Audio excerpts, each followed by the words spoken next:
Hello everyone, my name is Yash Punya and in this video we are going to look at the solution of the problem two devices। तो इसका पूरा solution देखेंगे और discuss करेंगे, समझने की कोशिश करेंगे कि कैसे टू डिवाइसेस जो प्रॉब्लम है हमारी आपके क्या कोड फोर्सेस पर आपको देखने को मिल जाती है। एक 1000 रेटेड प्रॉब्लम है, नंबर थ्योरी हमारी क्या है जो हम पढ़ते हुए आ रहे हैं, इस पर्टिकुलर सीरीज में हम कर रहे हैं उसी का एक और डिफरेंट एप्लीकेशन हम यहाँ पर देखने वाले हैं। जैसे कि हमने क्या है लास्ट वीडियो में यूक्लिडियन एल्गोरिथम पढ़ा था।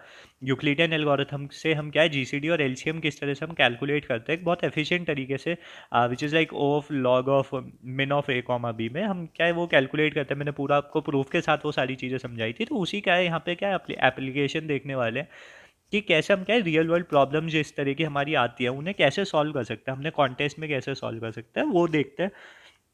तो अगर आप चैनल पे नए हो तो आप सब्सक्राइब कर सकते हैं। हम क्या है पूरी नंबर थ्योरी, डीपी, आपका ग्राफ थ्योरी, बाइनरी सर्च, जो भी इंपॉर्टेंट टॉपिक्स हैं हमारे सारे हम डिस्कस कर रहे हैं चैनल पे। तो आप चैनल को सब्सक्राइब कर सकते हैं, एक्सप्लोर कर सकते हैं, जो भी चीज़ें आपको रेलिवेंट लगे, अच्छी लगे, आप क्या है उन्हें देख सकते हैं। तो यार अभी इस पर्टिकुलर प्रॉब्लम में देखते हैं कि कैसे हमें सॉल्व करना है और हमें क्या दिया गया और कैसे वो फाइनली हम सॉल्यूशन तक जाएंगे। लाइक हमें एक सर्टेन नंबर दिया है, like x is a certain number, like 1 से 10⁻⁹ तक जिसकी वैल्यू जाती है। और हमारे पास क्या है दो इंटीजर्स हैं which is A and B. And A and B हमें क्या दिया हुआ है which are two largest divisors. Like X के जो सबसे बड़े दो डिवाइजर्स हैं वो हमें दिए गए हैं, ए एंड बी हमें इस तरह से दिया गया है। तो एट द सेम कंडीशन, और यहाँ पे क्या है एक और कंडीशन हमारे पास है कि जो हमारे ए बी और एक्स हैं हमारे पास क्या है वो 1 से ज़्यादा होने चाहिए। 1 भी हो सकता है, 1 से ज़्यादा भी हो सकता है। ए बी और एक्स तीनों क्या है डिफरेंट होने चाहिए, होंगे। ऐसा नहीं होगा कि ए और बी इक्वल हो जाएगा या एक्स इक्वल हो जाएगा, वो नहीं होगा हमारे पास। मैं आपको प्रॉब्लम समझा दूँ तो हमारे पास क्या है गिवन होगा ए और बी, और एक वैल्यू जो है वो एक्स हमें कैलकुलेट करनी होगी। फॉर एग्जांपल कि हमारे पास ए और बी हमें क्या बता रहा है कि एक्स के जो सबसे बड़े लार्जेस्ट दो डिवाइजर्स हैं which are A and B, और वो हमें ए एंड बी देकर हमें क्या है एक्स की वैल्यू को हमें क्या रिटर्न करना होगा। कैसे, मैं थोड़ा सा आपको एग्जांपल से बताता हूँ। लाइक अगर मेरे एक्स की वैल्यू 6 है तो इसके डिवाइजर्स क्या हो सकते हैं, हमारे पास 1 2 3 एंड 6 होगा। तो यहाँ पर हमारे पास 6 को तो हम काउंट नहीं कर रहे हैं। तो लार्जेस्ट डिवाइजर्स क्या हुआ इसके, A2 हुआ हमारा, B3 हुआ। यही तो हमें प्रॉब्लम में दिया गया है। तो हमें क्या है प्रॉब्लम में दिया जाएगा, लाइक आप फर्स्ट इनपुट भी देखोगे तो हमें 2 3 दिया गया, और उसके बाद क्या है हमें एक्स की वैल्यू बतानी है विच इज़ दिस। कि अब इसका क्या है फाइनल रिजल्ट हमारा क्या आएगा विच इज़ 6।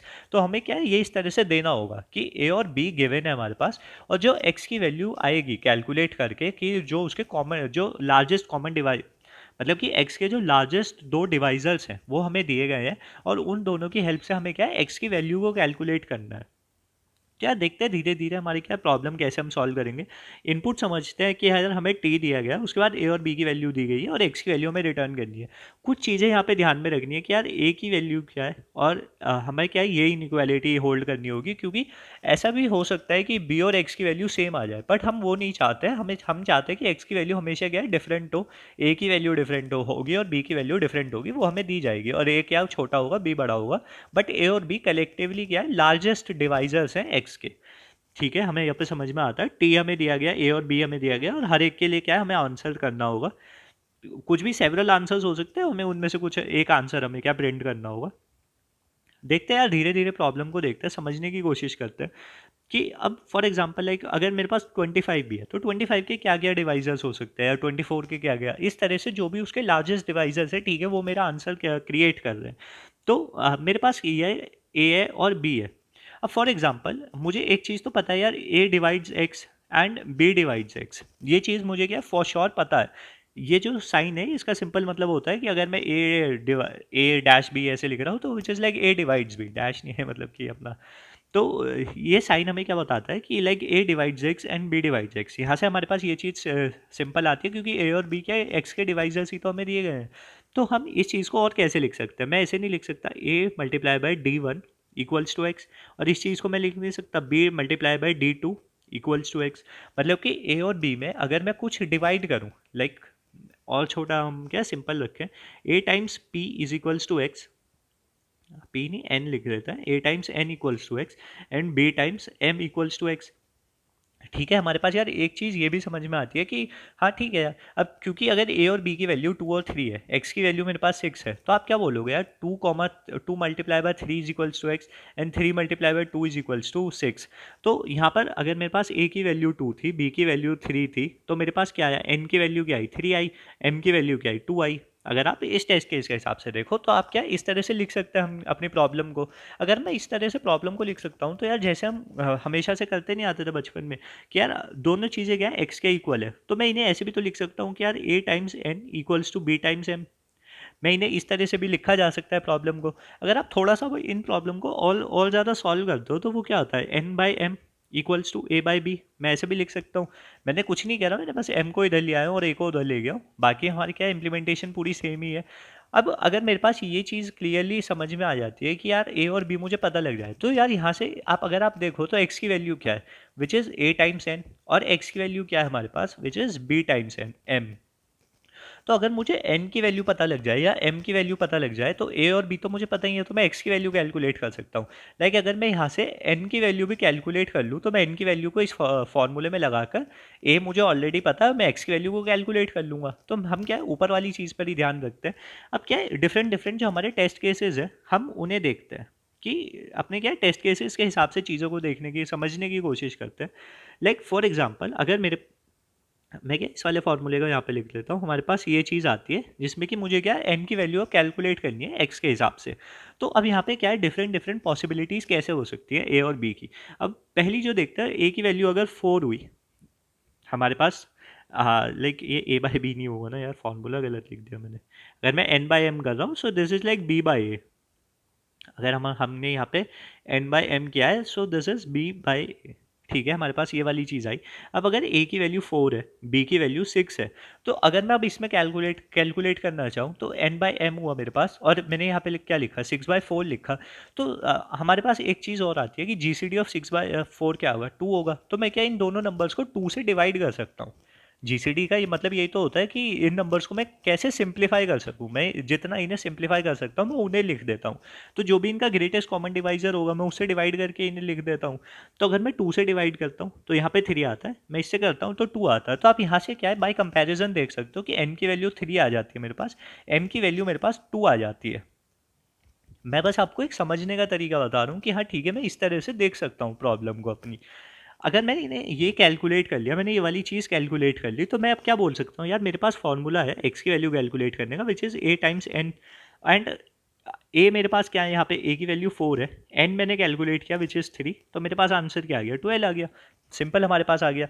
और अगर आप बी से कैलकुलेट करना चाहो, बी टाइम्स एम से, तो आप यहाँ से भी क्या बोल सकते हो कि बी मेरे पास क्या है, 6 है, एम मेरे पास क्या है, 2 है, 2 आया, तो मेरे पास आंसर क्या आ गया, एक्स आ गया मेरे पास 12, जो कि क्या है उससे डिफरेंट भी है। और यही क्या हमारा फाइनल आंसर भी हो जाता है।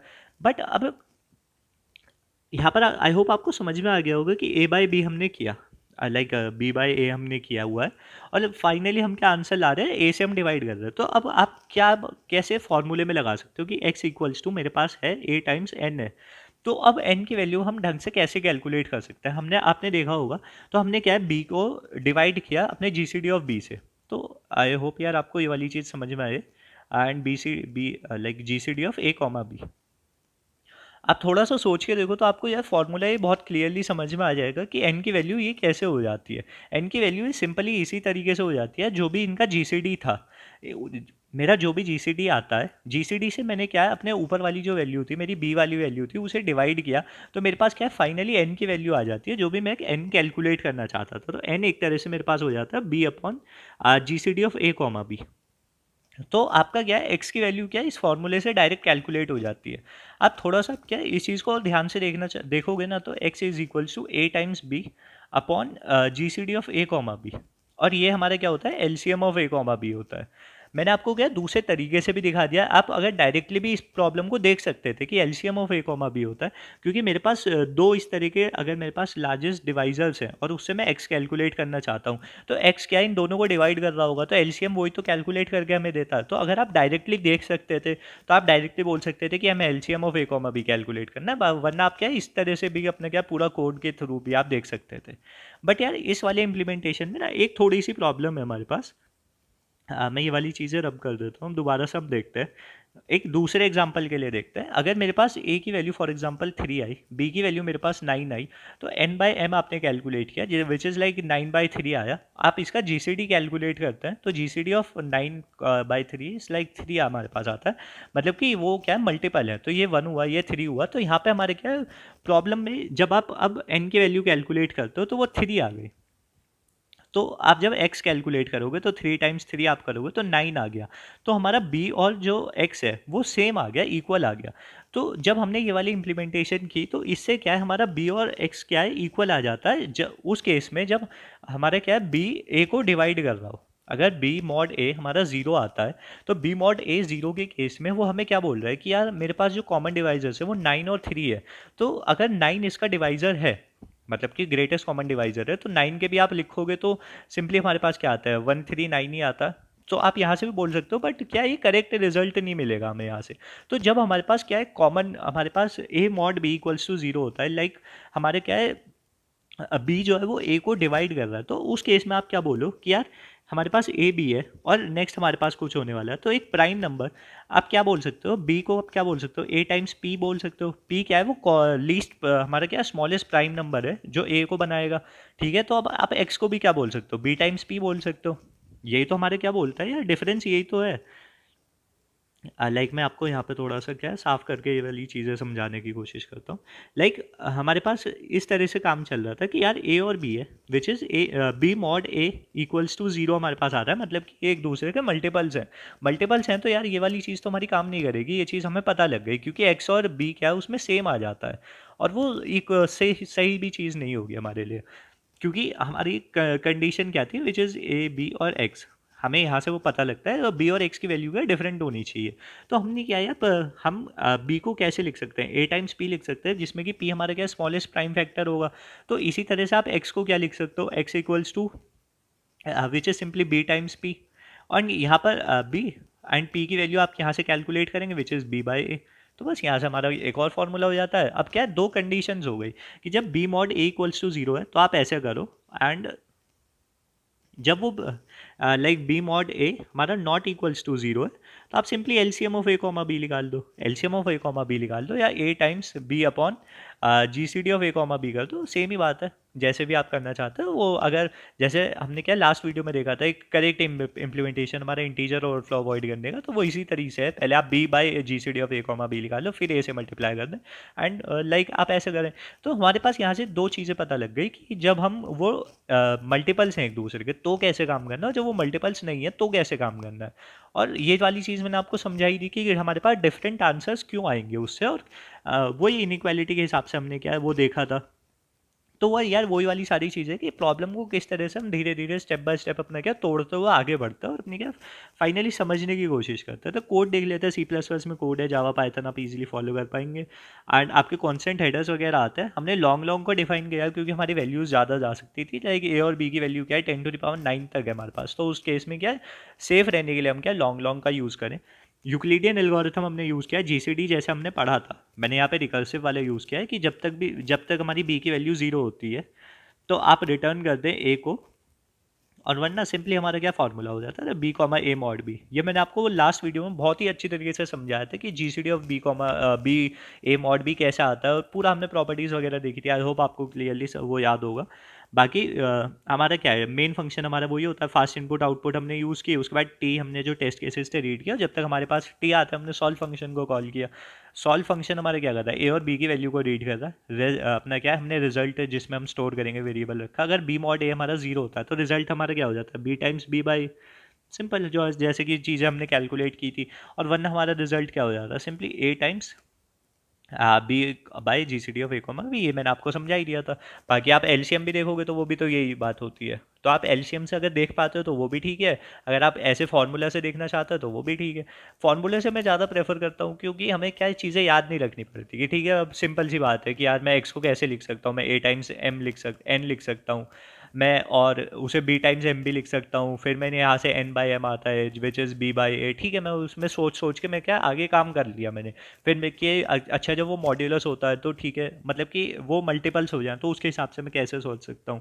एंड यूक्लिडियन का आपको टाइम कॉम्प्लेक्सिटी पता ही है, which is like big of log of minimum of A comma B. तो यहाँ से हमारा क्या वो भी चीज़ें क्या अपने आप सारी चीज़ें हैंडल हो जाती है।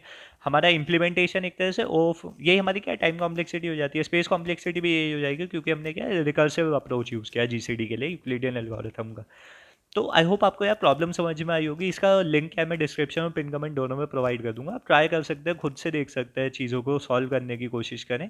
नेक्स्ट वाली जो प्रॉब्लम है वो आप प्लीज़ देखना, तो उसमें क्या है बहुत अच्छे तरीके से हम क्या है एक यूक्लिडियन एल्गोरिथम का ही हम अपना अप्रोच देखने वाले हैं, वो काफ़ी अच्छी प्रॉब्लम होगी। एक 2100 रेटेड प्रॉब्लम होने वाली है, तो वही समझेंगे कैसे देखेंगे। एंड अगर आपको यार ये वाली चीज़ समझ में आई हो, अगर आपको यूक्लिडियन एल्गोरिथम अच्छे तरीके से समझ में आई हो, तो आप प्लीज़ वीडियो को लाइक कीजिएगा, कमेंट करके बताइएगा। अगर आपको समझ में आया, प्रॉब्लम्स अच्छी लग रही हो, तो पूरी सीरीज़ अच्छी लग रही हो, तो प्लीज़ बताइएगा कमेंट करके। एंड आप चैनल को सब्सक्राइब कर लेना, शेयर कर देना। And that's it for this video and have a nice day, see you in the next video.